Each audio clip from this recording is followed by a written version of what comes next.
As we pulled up to the scene, we saw the wife in the driveway, the husband down on the pavement, and a couple of the neighbors there trying to help.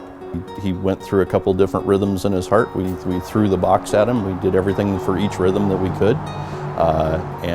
We got to a point where it was just time to terminate our resuscitative efforts, and through it we'd talk to the wife through his care, so that she was sitting in a chair right there watching. She was a part of it, and so by the time we got to the end of his treatment, she knew as well, and she got to make the decision to tell us to stop.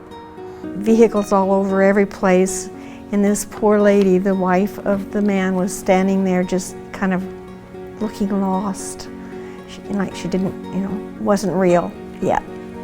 And so we have a new patient who needs just as much help, if not more, than her partner that is gone and can no longer feel pain. She needs support because her battle is just starting.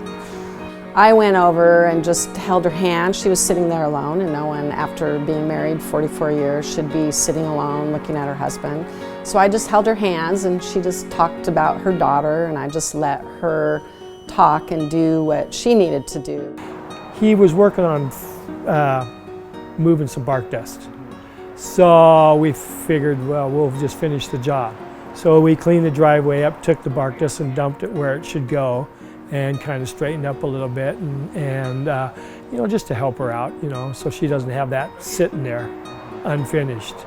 And so we just felt it incumbent upon us to finish the job for him. He couldn't do it anymore. She couldn't do it, so we just took on the task. I think it's something that everybody here at Hoodland has, and that they deliver, and it is a family, and our community is a family. That they wanted to make sure that she knew that she could contact them. And in fact suggested that she join them for coffee the next morning at the fire station. And I thought I was gonna cry.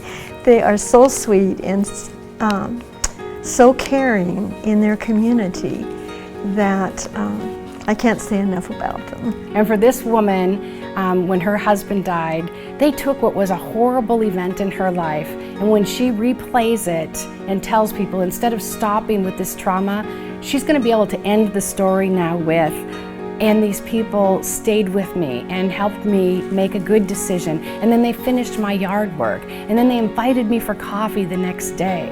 So this horrible event in her life, instead of saying, and my husband died, she has an end of the story that's going to bring a smile to her face when she thinks back, and a smile to our face when we hear the story.